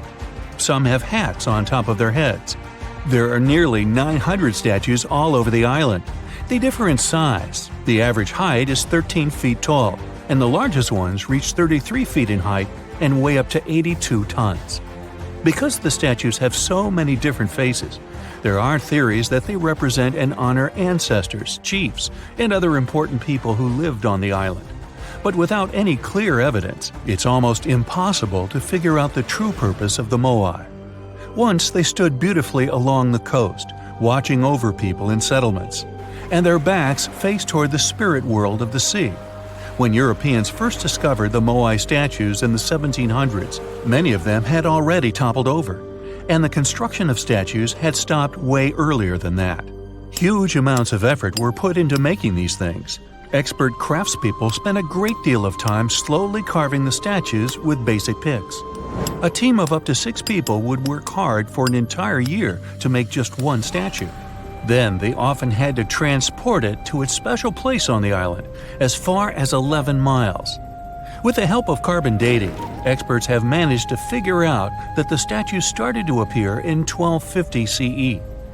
And then, suddenly, in 1500 CE or so, the process just stopped. The creators of the statue just left their stone chisels where they were last used, and only a quarter of all the statues were actually placed where they were supposed to be. Half of them still remained in the quarry, while others were left on the ground mid-transit. Something happened on the island, and it caused everyone to just lose interest in the statues. There are many theories around why it could happen, and they mostly relate to deforestation. Islanders may have used wood to move the statues across the island. They possibly did this with the help of sleds and ropes, or even used logs to roll the statues or canoes to float them. The wood started to deplete eventually. Trees on the island took very long to grow, and rats ate most seeds. People had many uses for wood, and they needed it not only for practical things, but also to create other statues. Another reason why the inhabitants of the island could have stopped building the statues might be that they were busy with other projects. Specialized rock gardens were becoming more common with a growing population. They were great for the soil, keeping it warm and fertilizing it at the same time. Islanders spent much time and effort making these rock gardens, and there simply wasn't enough time to focus on building and moving the statues. Another theory suggests that what people believed in changed over time. Supposedly, the islands once saw the statues as a connection to their ancestors. After some time, though, rituals depicting a show of strength and endurance became more widespread. And with these rituals, islanders started to carve images related to seabirds. Seabirds became the main animal on the island. People started to believe that their ancestors looked over them through birds instead of the statues, so there was no longer a reason to build the moai. Anyway, these theories might be true, but the main problem was that the small island couldn't support a growing population. What was once a lush land covered in forests quickly became a barren landscape. For the first few centuries, people relied on forest resources, but agriculture became more important sometime after 1550, when forests disappeared. Tribes that once worked together to build the fantastic monoliths focused on competing against one another instead. During this struggle for land and resources, the moai statues were toppled over because people wanted to reduce their significance. Over the following centuries, all the statues were pushed over, but not all of them deliberately. Many fell naturally after being neglected for so long. Some even ended up in the ocean water surrounding the island, and there they sat for a while. But there was some good news for these statues. They were re-erected, providing a great experience for visitors from all over the world. If you make a journey all the way to this isolated island, the first question you'll probably ask will not be how the statues were made or how they were moved. It will be, how on earth did anyone even make it here in the first place? It was one of the most amazing feats ever. The Polynesians sure did some pretty extraordinary things. From as early as 1500 BCE, these boat-faring people began to explore their world. They used the most advanced marine inventions of their time. They sailed across the ocean in catamarans and outrigger boats, starting in Southeast Asia and inhabiting many more places throughout the Pacific. They lived as far north as Hawaii in 900 BCE and all the way to the south in New Zealand by 1200 BCE. And the farthest journey to the east was, of course, Easter Island. In only a few hundred years, these early sailors inhabited an area of thousands of square miles. They simply memorized where they had already been, and this way managed to navigate the ocean. They used a wide range of techniques. They watched the sun as it rose and set during the day. Stars helped them at night.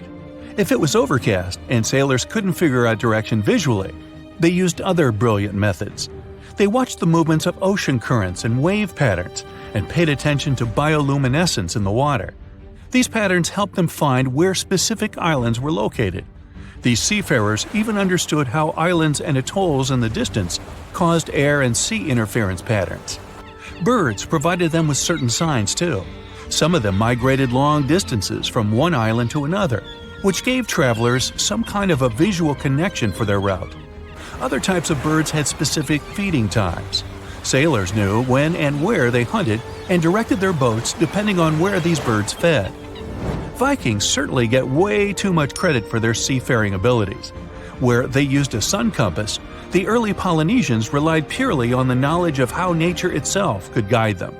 Their skills were so advanced that in 1769, Captain James Cook, an English explorer, even hired a Polynesian navigator because of his extensive knowledge of the seas. But even more surprising was the fact that he drew a map from memory. It covered an area that was 2,000 miles wide. In this region, there were 130 islands, and the navigator knew 74 of those islands by name. At the beginning of their voyage, Captain Cook often disregarded the navigator's advice. But toward the end of their journey, he was very impressed. He also recognized the Polynesians as possibly the most widespread nation on Earth. Now, how about some surreal hidden places to check out? Grab a flashlight and your backpack, and bon voyage! The trip starts in the mountainous country of Switzerland. You travel to the town of Waltensburg in the eastern part of the country. It's raining and it's very cold, but you still make your way to the bottom part of a mountain, where your first adventure awaits. After climbing up high in the mountains, you see a strangely shaped castle. To get there, you must walk up an extremely narrow pathway. Don't look down, you think to yourself. You tighten the straps of your backpack and manage to walk along the pass. Standing at the door of the castle, you really can't believe what you see. A 13th century fortress built entirely of stone. Today, all that is left of Krafenstein Castle is mainly its ruins, but their condition is good enough to get an idea of what the place looked like back in its glory days. You take your time to explore the castle inside, but honestly, this place gives you the chills and you're ready to move on. The next place on the list is Turkey. A plane and then a car ride later, you arrive in the city of Çorum in the northern part of the country. On the outskirts of Çorum, you find a valley filled with old, overgrown mountains and see the beginning of the trail you're about to hike. The way is extremely steep, but it leads to a secret door carved in the mountain. Congratulations! You've just arrived at Kapilikaya. The huge door is a massive arched stone that blocks the entrance to a hidden building. Experts think it has existed since the 2nd century BCE. Unfortunately, the huge door won't open, so what's hidden inside is a mystery today. It's guessed that there is a room inside. Some locals say there's a treasure hidden there too, but until today, no one has managed to enter the place to check. Okay, it's time to get moving before night falls. Next, you get the unique opportunity to travel to Ethiopia. Wandering around the city of Lalibela, you stumble upon a huge pit carved in the ground. You approach it carefully, and soon enough, you see a magnificent terracotta building. So richly detailed, it leaves you mesmerized. But that's not all. There are 10 other pits just like this one, hiding King Lalibela's 12th century buildings. All 11 constructions are different from one another, yet share a similar recognizable style. They were hand-carved over the span of 24 years, only with the help of chisels, which is unbelievable given that these buildings are up to 50 feet high. That's about as tall as 5 African elephants stacked on top of each other, if you could do that. This unconventional way of construction made them entirely monolithic, meaning they were carved out of just one gigantic piece of rock. Pretty impressive, huh? Once you leave Ethiopia, you grab a flight to southern Italy, right there on the tip of the boot. No hiking is needed here. Whew! Your friend takes you to a site called Sassi di Matera. It's a Paleolithic city carved in the slope of a steep hill. You might feel like you've traveled in time here, as local stone houses and ancient buildings are unlike anything you've ever seen before. The site, also known as Deciphered, is suspected to be one of the first human settlements in Italy, dating back to over 9,000 years ago. Wandering around the town, you might get invited inside one of the cave-like houses. Oh, and as weird as it may sound, some of the streets run on top of people's homes. Talk about Paleolithic urban planning. You're probably becoming an expert on rock-cut architecture by now, but there are still a few sites left on your list. Next off, you head to Slovenia to visit the world's largest cave castle. This medieval castle was built on top of a 400-foot-high cliff and was designed to be impenetrable. Luckily for you, security is much more relaxed today. Still, if you're looking for a more challenging and less touristy way inside, you can get into the castle through one of its many underground tunnels. They were built over 800 years ago for the owner of the castle. He needed secret passageways to sneak supplies. Today, Pajama Castle is both enchanting and mysterious. I'd say it depends on whether it's a warm sunny day or a cold stormy night. After this medieval experience, you head on to visit Petra, a magnificent Jordanian monument found in the middle of the desert. To get around here, you'll need a large supply of water and sunscreen because it's going to get hot. But this site is worth it. The city of Petra is a marvel of the ancient world. Back in the 4th century BCE, this region was a trading hub at the crossroads of commercial routes. Petra was a wealthy city, home to the Nabateans, an Arab Bedouin tribe that thrived in the region for many years. The rock-carved gate-like structure Petra is famous for is called the Pharaoh's Treasure. It stands at the main entrance to the site and is said to have a treasure hidden inside. You might feel tempted to check it out for yourself, but that's an adventure for another trip. For now, you hop on another plane ride, this time to the Americas. First, you visit the USA, more specifically, the mountainous state of Colorado. You make your way to Mesa Verde National Park. There, in between the greenery and abundant vegetation, you'll find over 600 dwellings built in the cave beneath the cliff, carved deep into the mountainside. This ancient village is now considered a heritage site. The local Puebloan tribe built it back in the 1190s. One of its main buildings is called the Cliff Palace. It's a multi-story construction built from sandstone and mud mortar. The palace alone housed over 150 rooms. If you're feeling sporty, you might want to visit the Balcony House. To get there, you'll have to climb a 32-foot ladder. You'll get to see a mid-sized village of 38 rooms, including 2 kivas. Those are traditional chambers that were built by the Puebloans for ceremonial purposes. Still, in the U.S., you make your way to the hills of South Dakota. You're there to visit one of the world's most impressive human-made sculptures on Mount Rushmore. What's so mysterious about this place, you might ask? Well, during Mount Rushmore's construction, a 70-foot-long secret tunnel was built behind the head of Abraham Lincoln. The tunnel was supposed to hold all the documents and artifacts important to the United States history. After the designers thought it through, they decided it was better to hide them in a safe box in the floor of the tunnel. The box holds the history of how Mount Rushmore came to be carved, as well as a brief history of the U.S. and the 4 presidents depicted on the mountain. Amazing, right? Now, you're headed down to Machu Picchu, a South American site hidden between the Peruvian mountains. Machu Picchu itself is already a mystery. Researchers still don't know why or even how the ancient Incan civilization managed to engineer the stone-built citadel all the way back in 1450 CE. To get there, you must endure a 3-day hike, reaching the impressive altitude of 8,000 feet above sea level. Or you can get a train, but that's no fun, right? You're here to check on a relatively new discovery. Back in 2010, French engineer David Crespi was taking measurements of the Inca ruins when he noticed a door he had never seen before. It was sealed off by stones. He went back to the site a few months later with an electromagnetic scanner. The scanner, which could detect objects behind walls, showed there were copious quantities of metals behind that sealed door.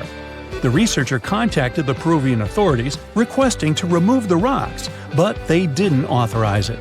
As of today, the door is still locked. Whew, this trip was long, wasn't it? Make sure to get some rest, Indiana Jones. Imagine you can spend an entire week digging in the ground, scanning for ruins, and taking photographs of the world's most surreal archaeological sites. Would you be up for it? Grab your magnifying glasses, and let's do some digging. When in Rome, do as the Romans do. Walk around the city stumbling upon ancient history, So you're strolling around Esquiline Hill on a sunny afternoon. You have just finished your 3rd gelato when you suddenly see it. The magnificent Domus Aurea, or Golden House, for the non-Latin speakers. The Roman Emperor Nero ordered to build this huge palace back in 64 BCE. The construction finished in 68 BCE. In its glory days, it occupied an area 3 times the size of the Vatican City. The building had gold leaf decor, semi-precious stones, and tons of frescoes. There were over 300 rooms in the palace, some of them overlooking the beautiful vineyard and animal-filled woods nearby. It held an enormous 100-foot statue of Nero himself. The octagonal wall was the grandest construction in the complex. Originally, it was a banquet hall with waterfalls cascading down the back walls. The hall rotated around its axis day and night as petals fell from above. Nero's successors stripped the whole palace of its materials. Today, tourists can visit the main structure and, of course, the octagonal hall. They excavated it, and you'll easily recognize it even with its bare walls. After flying halfway across the world, we're deep in the Cambodian jungle. Good thing you brought bug spray with you. Mosquitoes can get crazy in this tropical climate. Hidden among the forest is the city of Angkor. It was the capital of the Khmer Empire from the 9th to 15th century. FYI, the word Angkor means capital city in the Khmer language. The city became one of the largest in the pre-industrial world. Researchers say nearly 1 million people used to live there. Today, Angkor attracts visitors from around the world because of its stunning architecture. You can recognize the Khmer style in the use of huge blocks of sandstone. At the center of the complex lies Bayon Temple. It's decorated with 216 smiling faces, which scientists say are meant to resemble the founder of the Angkor Empire. They believe the towers used to be decorated with gold, but today the site is a maze of vine-covered temples. The city was abandoned in 1431 and wasn't rediscovered until the 1840s. In 1992, they named it a UNESCO World Heritage Site. The United States is not usually synonymous with ruins, but here's one. In the mountainous state of Colorado lies the ancient home place of ancestral Pueblans. Throughout the Mesa Verde National Park, there are over 600 cliff dwellings built by the Pueblans around the 1190s. The Cliff Palace alone had over 150 rooms. It was a multi-story building of sandstone and mud mortar. To arrive at the balcony house, visitors had to climb a 32-foot ladder. There, you can see a mid-sized village of 38 rooms and 2 kivas. Kivas are traditional chambers built by Pueblans for ceremonial purposes. By 1300, the Pueblan occupation of the Mesa Verde ended. Thankfully, the site is open for visits now. If you like terracotta landscapes, you came to the right place. The city of Petra is a marvel of the ancient world. Located in Jordan's desert, the city was a commercial hub back in the 4th century BCE. The Nabataeans, an Arab Bedouin tribe, lived in the so-called Rose City and thrived for many years, accumulating a significant amount of wealth. They invented an innovative water management system that made the region habitable. The rock-carved gate-like structure Petra is famous for is what is called the Pharaoh's Treasury. It stands at the main entrance to the site and is said to have a hidden treasure beneath it. In the early 2000s, the site was named one of the 7 new wonders of the world. All the way in South America, in the country of Guatemala, lie ancient Mayan ruins. The lost city of Tikal is a site made of 12,000 buildings, the remains of the capital of the ancient Mayan Empire. It is comparable in importance to London or New York. The North Acropolis is Tikal's most ancient complex of monuments. Built solely by human hands in 750 BCE, it served as the resting place of kings and chiefs. Back in the day, the step pyramid temples were painted a beautiful red. Mayans loved that color. Today, of course, you'll only see the limestone. Archaeologists have no clue as to the cause of Tikal's decline. Was it drought, disease, or something else altogether? Located on the left bank of the river Tigris is a strange old ruin, a battered archway. It belonged to a city named Ctesiphon, the jewel of the Persian Empire, for over 800 years. The city hosted an extravagant palace, decorated with a glass mosaic, jewel-adorned carpets, and a lot of marble. What is it with royalty and marble anyway? The arch was part of an imperial palace complex. Until modern times, it was the largest man-made freestanding vault. Notice how there are no pillars sustaining it. The enormous wealth of the city made it a constant target for other empires, until it eventually fell. In the mood for some more Mayan ruins? Chichen Itza is an archaeological site with the best preserved pyramids on Earth.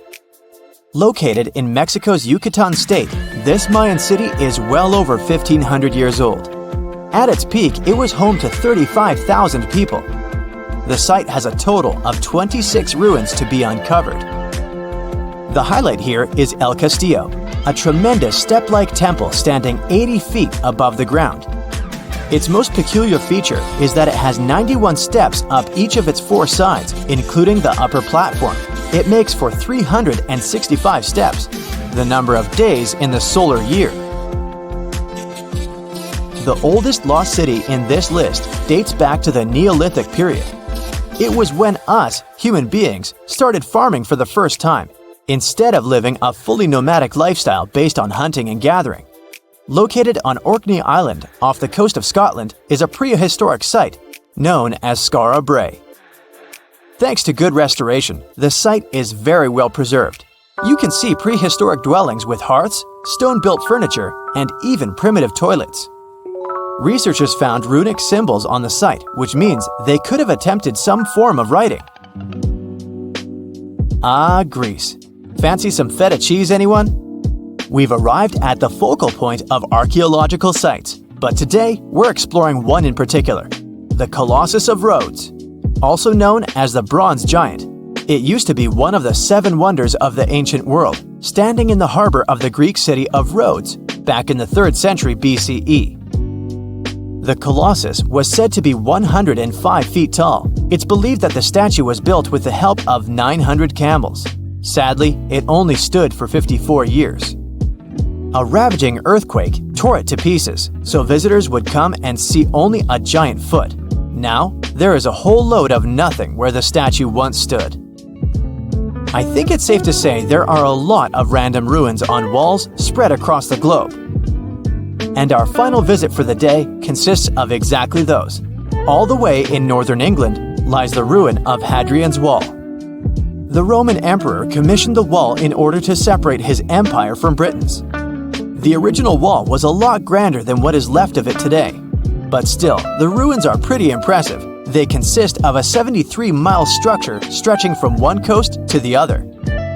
Back in the day, Hadrian's Wall hosted 17 large forts and numerous observation towers to ensure the maximum safety of his empire. The wall fell into oblivion when the Romans left Britain at the start of the 5th century. People began looting it to build churches, farms, and even houses. Today, if you decide to visit the ruins, you'll only see waist-high fragments of stone. But still, pretty neat, huh? Whenever you hear about ancient ruins, you almost never picture them being suspended somewhere, or just randomly hanging on the branch of a tree, right? In fact, for most of the ancient artifacts we have exposed in museums all over the world, archaeologists did quite an impressive amount of digging. You see, buildings have this funny way of fading away over time if not properly taken care of. Sometimes we need to reuse some building materials, so an older construction may be sacrificed in the process. Other times, houses are abandoned, and once they are exposed to the elements on the surface, like rain or sunlight, they don't really stand a chance. Some just simply crumble away due to good old erosion. So the only way a piece of architecture can survive the test of time is if it's somehow gotten buried deep down. Now, how did they end up buried in the first place? Well, it's quite the comedy of errors. Ancient cities had a habit of gradually raising their ground level like a kid adding toppings to their ice cream sundae. You see, these settlements were always busy collecting food and building materials to keep up with their ever-growing population. But hey, who has time to deal with waste and rubbish? It wasn't exactly high on their to-do list back in the day. So when it came to building new houses, ancient civilizations found it much easier to save their sweat and tears by piling up the rubble and constructing right on top. But that's not all. Rivers would also occasionally flood and deposit a layer of sediment on the city floors, further encapsulating those ancient constructions. And in those dry regions like the desert, where the wind likes to show off its sand and dust dance moves, you can bet it was a constant struggle to keep the establishments clean. One hilarious example is the Sphinx. which had its head buried in sand until a group of archaeologists unearthed it in 1817. Some ancient towns eventually got covered up because they were completely abandoned. With less human activity to control their expansion, plant seeds couldn't resist the opportunity and sprouted all over the place. They gobbled up carbon dioxide from the air and grew, adding more and more bulk to the ground. Those cheeky roots even decided to stabilize the soil made from decaying plant matter, creating layers upon layers of earthy goodness. It's like the ultimate DIY project Mother Nature embarked on, with plants as her loyal helpers. The act of digging into the secrets of ancient civilizations is not just about unearthing a lost world. It's also an epic quest to reveal the hidden treasures beneath layers of history. But how do archaeologists know where to dig in the first place? If everything is covered in layers upon layers of sediments, debris, and plant roots, they must have some sort of system they rely on before embarking on a new project, right? For starters, they're not always the ones suggesting an archaeological dig in a certain location. Let me explain. Let's say you're a contractor and you want to build a new fancy apartment complex in your city. Some local legislations have certain requirements before your project can start, though. For instance, before anyone starts building on a piece of land, they might need to bring in specialists to check the soil. These clever folks can be archaeologists, geologists, or paleontologists, and they need to keep an eye on things during development. If any artifacts or ecofacts, fancy word for organic remnants, are discovered, these experts swoop in to excavate and study them. But what about sites that have nothing to do with bulldozers and yellow hats? Archaeologists have more than one trick up their sleeves when it comes to locating ancient hotspots. They dive deep into historic records with a healthy dose of detective work. By sniffing out old documents and maps, they can piece together the puzzle of human activity in a specific area. If a site has been visited before, it's even better. Finding records of past excavations or historical accounts can give archaeologists lots of information on where to continue their treasure hunt. Before archaeologists start swinging their shovels, they engage in a bit of a visual scan mission. Armed with a grid system, they'll stroll around the site, keeping their eyes peeled for any artifacts that might be hiding just beneath the Earth's upper layer. From groundstone tools to historic glass and even ancient garbage dumps, yes, they're also valuable. These keen-eyed explorers can spot signs of human activity faster than most people. If they stumble upon midden soil, fancy term for a garbage dump, they know for sure that humans once called this place home. Archaeologists don't just rely on their trusty shovels, though.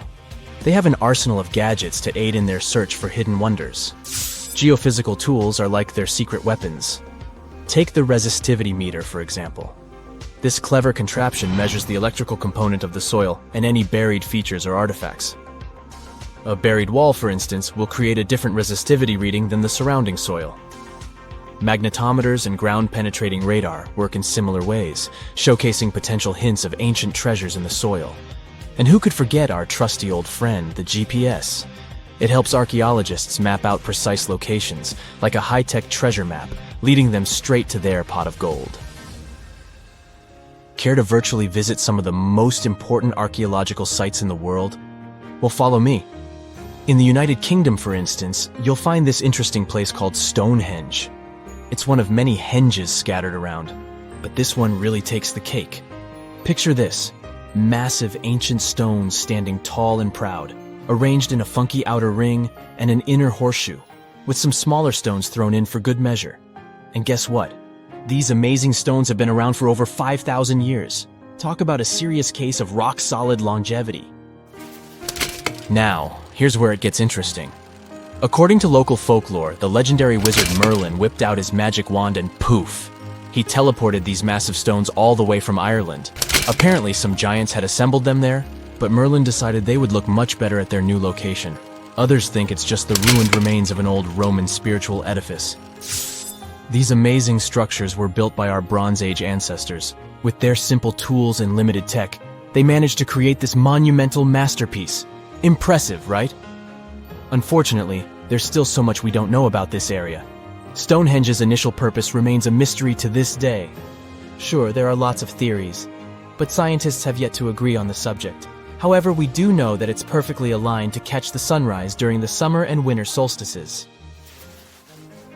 The ancient city of Pompeii is an equally amazing archaeological site. Picture this. Mount Vesuvius, a notorious troublemaker, decided to throw a volcanic tantrum and completely covered this ancient Roman city. It turned it into a time capsule, located outside present-day Naples in Italy. Fast forward to the year 1748, when a bunch of adventurous explorers stumbled upon Pompeii. Lo and behold, they discovered a treasure trove of well-preserved goodies: streets, houses, food. Probably a bit stale by then. Blingy jewelry, fancy sculptures, colorful frescoes, everyday household items, and even animal and human remains. It was like an epic archaeological party. From the looks of it, Pompeii had it all.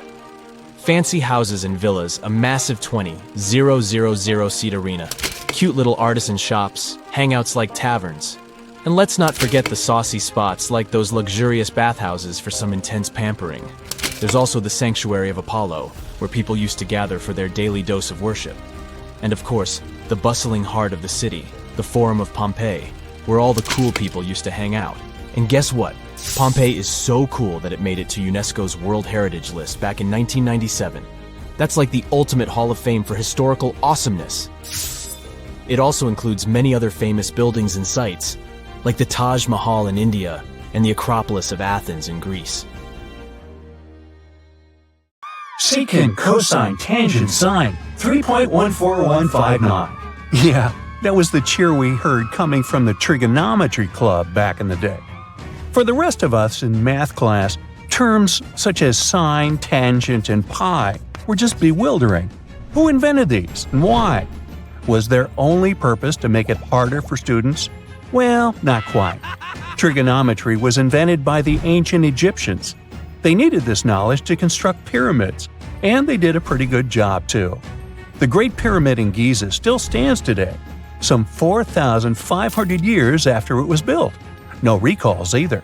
So let's get out of that classroom and on a journey through time to reveal the secrets behind the ancient Egyptians' precision. Here you are, standing on the Great Pyramid's construction site, some 9 miles from Cairo. Well, the city still isn't there, as you're surrounded only by the desert and teams of construction workers. They're transporting large stone blocks weighing 2.5 tons each. They're inside a wooden sled that sits on large rollers. A crew of 8 men rolls these blocks along the ground. You immediately think of the rollers on a supermarket cash register.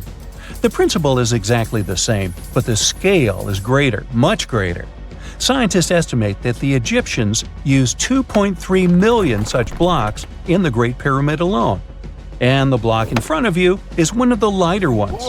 The heaviest of them weighed up to 15 tons. But where did all these blocks come from? Most of them originated from quarries around Giza. It's not that impressive, you think, but wait until you hear how ancient engineers transported the granite used in construction over 500 miles to the pyramid. There were no railways or highways back then, but the mighty Nile was always there. Researchers even believe that the Egyptians dug a canal to connect the Nile directly to the pyramid's construction site. All they had to do then was to wait for the flood season to begin, and voila! The rising water levels floated the heavy stone blocks for them. But how did they lift the enormous stones on dry land to stack them up to the top? Did they use oversized cranes?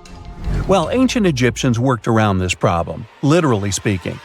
One of the workers is now pointing to the giant ramp going around the pyramid they're building. This is how a mountain road zigzags its way to the top. If the ramp went directly to the top of the pyramid, then workers couldn't pull the stone blocks along it. It would be too steep. Scientists have calculated that 8% could be the maximum incline. So ancient Egyptians just extended the ramp around the pyramid. Again, these are all theories, as the ramp could have been inside the pyramid, as some researchers suggest. The exact building method is still a mystery, guarded by the Sphinx. That's its real name, right? Wrong. As the Great Sphinx is just the statue's alias. You know, the name writers take when they want to hide their true identity, or a singer's stage name. The Sphinx's real name, translated from Egyptian, means Horus in the horizon. That was the name for the Egyptian deity of the sky. The The trail of mystery doesn't end there. As a man walks past you with a bucket of paint, he's going to add a touch of color to the Great Sphinx. Researchers found specks of this red color next to its ear. That was some strong paint, as it survived for thousands of years. You are now standing straight in front of the Sphinx. You look up. It's very tall, right? 66 feet to be precise. Now resist the urge to take a selfie. You can do it. Now you notice something else. It looks like the Sphinx is in the center of a giant triangle in the back. That's one side of the Great Pyramid. And no, your eyes are not playing tricks on you. The Sphinx really does sit in the center of the pyramid's lateral face. Here's where math comes in handy. A pyramid has 4 sides, called lateral faces. There's also a 5th face, the base, but that's not visible. It's, wait for it, face down. The Sphinx has one last mystery to reveal: its age. Scientists agree that Pharaoh Khafre built the Sphinx. He ruled after his father, who had built a great pyramid nearby. So both structures were finished around the same time. Let's talk about numbers again. You've heard of Cleopatra, the Egyptian princess described as a woman of great beauty. Hello? She saw the pyramids, but she lived closer to the time of the first iPhone than the time of the people who built the pyramids. Fascinating, right? You can see thousands of people around you. They're working hard to build the pharaoh's tomb. But how many of them are there exactly? One Greek philosopher estimated there were as many as 100,000 workers. Seems like an okay number for such an enormous structure, but it can't be true. Science simply can't back up this number. Egyptologists put the total number of workers at 30,000. And yes, Indiana Jones was one of them, at least on the big screen, but he showed up late. Egyptologists know a lot about the pyramids, but not everything. Not because they don't want to, but because they haven't yet dug up enough evidence. They can only guess how the building process went. First, engineers would arrive to choose the right spot and do the necessary measurements. That's why they needed all that complicated math. Then, it's time for sourcing the material, the large stone blocks I mentioned earlier. When boats deliver them to the site of the future pyramid, workers can finally do their thing. They operated in smaller groups, but there were at least 2,000 of them chiseling and carving away at any given time. Sounds like a typical construction site today? Well, that's because it is, just thousands of years ago. It's amazing what ancient Egyptians were able to achieve with just copper and stone tools. The pyramid is now complete in front of you. But is it the same pyramid we see today? Why is this structure shining bright in the desert sun? Isn't it supposed to be a dusty yellow color? Well, no. Human activity and the elements have completely stripped the outer layer of stones over time. Expert craftspeople polished these blocks using nothing but stone and sand. The end result was a smooth and shiny rock. On the day it was completed, the Great Pyramid of Giza was a perfect triangle of light. Its polished sides acted like giant mirrors, reflecting the powerful Egyptian sun. This is the point where you should put your glasses on, and that shiny thing you see at the pyramid's very top is actually gold. The capstone at the top of the pyramid is called a pyramidion. It was covered in sheets of gold. As you can guess, these were the first stones to disappear. Let's make another stop before we get you back to your classroom. We travel to the British Isles, and no, Stonehenge isn't our destination. It is Newgrange in County Meath. Scientists estimate that the ancient peoples of Ireland built this stone monument around the year 3200 BCE. This makes it older than both Stonehenge and the Great Pyramid in Giza. The function of the circular mound in Newgrange is the same as the one of the Great Pyramid and equally mysterious. The estimated amount of loose stone present in the valley is over 220,000 tons. And it's not just randomly thrown on a pile. The order in which the stones are set makes the structure water-resistant. That would explain how Newgrange had survived for so long. Kinda makes you want to splash out the cash for that waterproof phone case, huh? Well, you're back in your school desk, but today's math lecture is the last thing on your mind. You're thinking about how great the Egyptian pyramids are, and if we have something similar today. It turns out modern engineers are just as impressed with the Great Pyramid as you are. There's a glass pyramid sitting in the main courtyard of the famous Louvre Museum in Paris. The panorama of San Francisco wouldn't be complete without the 48-story Transamerica Pyramid. But Las Vegas went the furthest. There we find the Luxor Hotel. It's so big that it's the third largest pyramid on the planet. And guess what's in front of it? Yup, a replica of the Sphinx. It's 110 feet tall, 2 stories higher than the one in Giza. Yeah, everything's bigger in Vegas.